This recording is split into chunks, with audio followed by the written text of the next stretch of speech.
All right, so I'm getting ready to drop my subs into the box here. Don't judge it too much. I'm gonna build a new box. I messed up on this, so I'm calling this the practice box, but I'm still gonna run it because I'm trying to buy a house right now. So that's different story. I wanted to make a comparison video between these two subs before I drop these in, because this is what I was running, and I love this subwoofer right here, but it broke, and that's unacceptable. And so Sundown, man, they are highly revered, and I went back and forth for months comparing these two subwoofers. I'll get into it a little bit. It's actually a huge reason why I went with Sundown, but why that one broke. But real quick, I just want to show you a couple numbers. So Rockford Fosgate, this is the T2. I have to go to this website here because if I go to Rockford's website, specifically on this T2 16-1 ohm, it doesn't give me specifications on their website for motor force right here, right? 12.5 NA.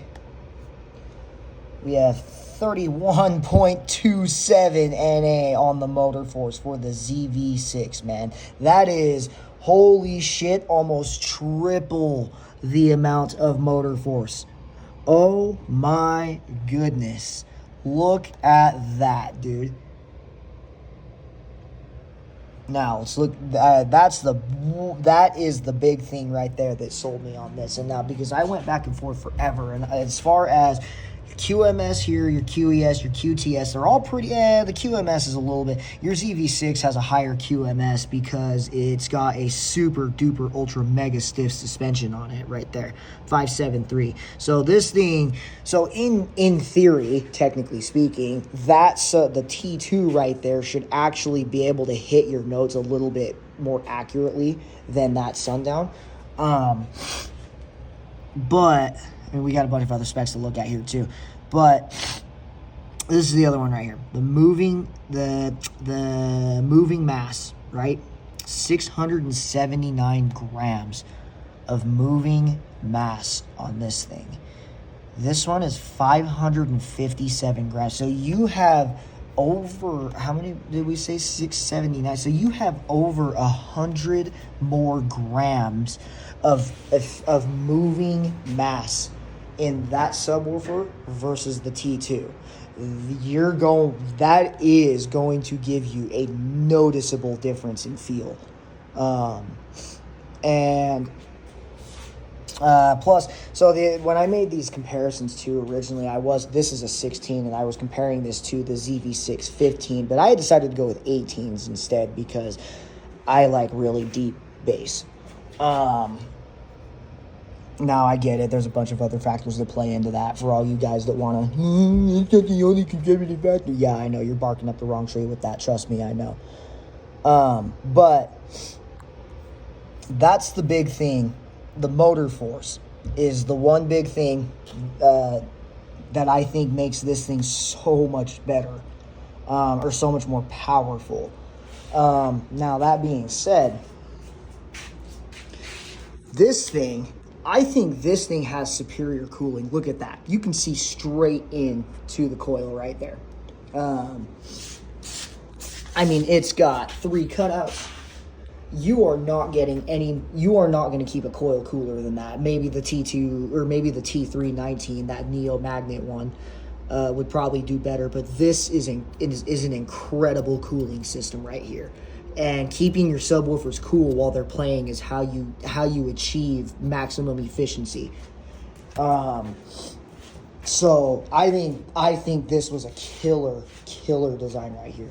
Now the problem with this particular subwoofer, and this isn't a me issue, this is actually a widely known issue. You can get on the internet and look this up.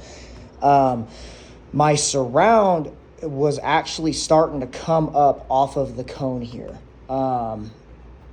And the Rockford has addressed this issue. They're saying that it's something with this new type of foam, this new surround that they went with. It just gets weather rotted really easily. I've had this subwoofer I bought it in 2020, right at the beginning of 2020, like when all the COVID shutdowns started happening.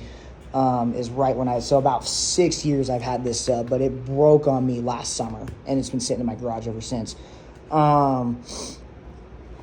So I called Rockford, and this was actually kind of like the huge thing that made me even consider going a different direction in the first place.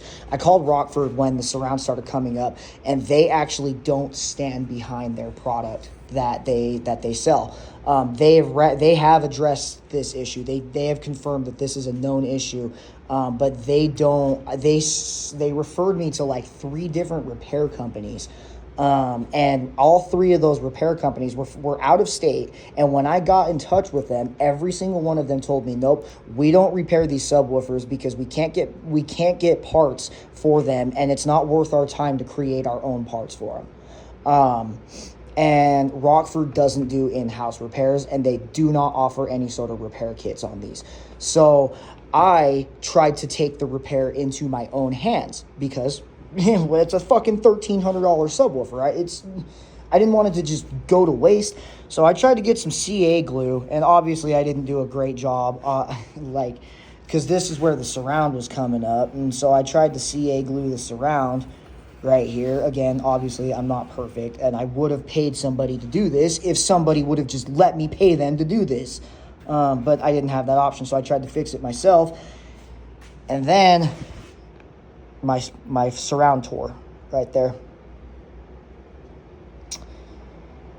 So $1,300. So, and I called Rockford again to see if maybe something had changed, and they don't. And actually, the lady, she actually got kind of snippy with me, and kind of makes me upset. And it's like, fine, I don't care. The subwoofer broke. I'll pay to fix it. I'll buy the parts to rebuild it. Like, I'm not shitting on the subwoofer, but it does make me mad that this is a $1,300 subwoofer that Rockford Fosgate can just shit onto the market, and then they don't have to stand behind it when a known problem rears its ugly head.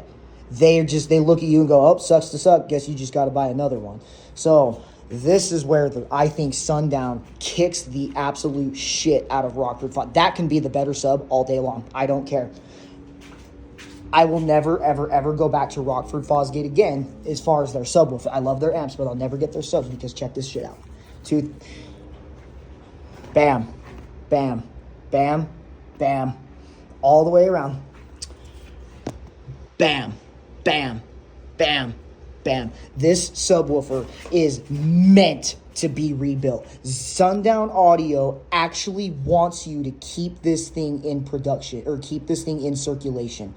They want you to use this thing. They want you to hold on to this forever, and they are proud of this. They are so proud of this subwoofer right here that they're saying, check it out, man. If this breaks, we've got parts for days, and we have made it as easy as possible to fix this subwoofer for you if it breaks. And this one was cheaper.